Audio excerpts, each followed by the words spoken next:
entreprend et les organisateurs des différents organismes ONG qui ont participé à l'organisation de cette conférence. Tu peux parler plus fort un peu. Voilà, donc... Parce qu'il y a certaines qui sont derrière nous en tant que... D'accord. Donc, concernant le premier point, la question de l'immigration, c'est la question qui nous préoccupe le plus. On en connaît déjà parce qu'on est les fruits de cette immigration.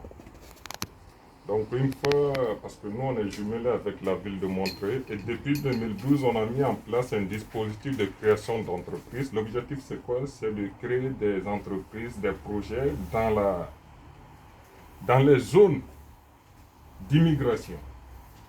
Parce que par exemple, je prends l'exemple sur le Mali. On a l'impression des fois que la vie se limite à Bamako. On peut mettre en place des programmes de développement, mais si les villages d'immigration ne sont pas touchés, ça ne va pas impacter sur le flou migratoire. Donc pour lutter contre l'immigration, on s'est dit, il faut créer des projets dans les zones d'immigration, dans les villages, dans les régions qui connaissent cette immigration. Donc actuellement, c'est tout autre tournure. C'est une autre tournure. On voit comment les gens, les bateaux, c'est même pas des bateaux qui coulent à longueur de journée. Donc, on remercie cette initiative. Concernant le deuxième point crucial, le phénomène de l'esclavage négro-africain, il faut le préciser, ce n'est pas un blanc, ce n'est pas un arabe, ce n'est pas un asiatique, mais c'est un noir qui prend son frère noir pour un esclave. On y connaît déjà. Moi, la menace de mort que j'ai reçue la dernière, c'était avant-hier. On me dit, vous pouvez tout dire ici en France, mais le jour où vous serez juste à Bamako, soyez sûr et certain, on va vous assassiner. Donc les menaces, c'est à longueur de journée.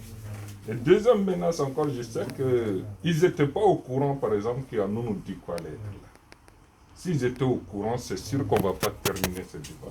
Ils seraient là parce qu'ils cherchent à savoir où est-ce que nous nous trouvons. Donc les menaces, on en a tellement qu'on se demande même est-ce que nous on reverra vraiment l'Afrique.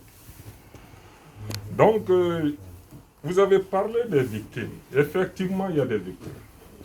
Mais ce qu'on aimerait encore préciser, surtout j'ai aimé l'idée d'un tribunal permanent international. Et ce tribunal, il ne faut pas que ça soit, c'est que ça soit dans toutes les sous-régions, au niveau de l'Afrique, au niveau de l'Europe et même au niveau de l'Amérique. Parce que le problème, c'est quoi? Ceux qui financent ces violences, ceux qui financent ces meurtres, ce n'est pas les Africains. Ce sont les Africains de la diaspora soninké qui se trouvent ici en France, au Congo, au Gabon. Et c'est eux qui coordonnent, qui organisent les meurtres. Le massacre du 1er septembre, dans l'année du 1er au 2, a été séquestré par une personne qui vit ici en France, plus principalement dans la ville d'Épinay-sur-Seine. On connaît son numéro, on connaît son adresse. Donc, le problème, c'est pour saisir les autorités françaises aussi, en disant que le problème, ce n'est pas au Mali, mais c'est ici. On ne peut pas, quand vous regardez sur vos séjours et consorts, c'est un pays où il y a dit liberté, égalité, fraternité. Donc, il y a un droit de citoyen que toute personne, qu'on soit français ou qu'on soit résident ici en France, on devrait respecter.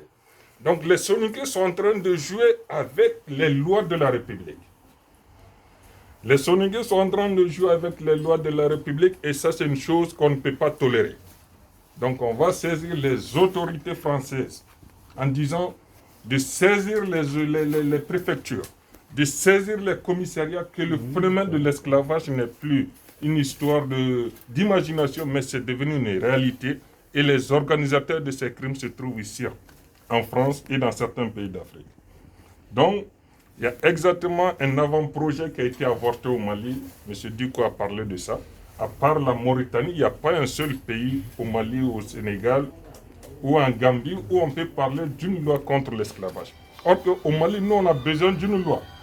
Et cette loi, quand j'ai lu l'avant-projet, c'est des amendes de 300 000 francs CFA à 1 million de francs CFA. C'est trop minime.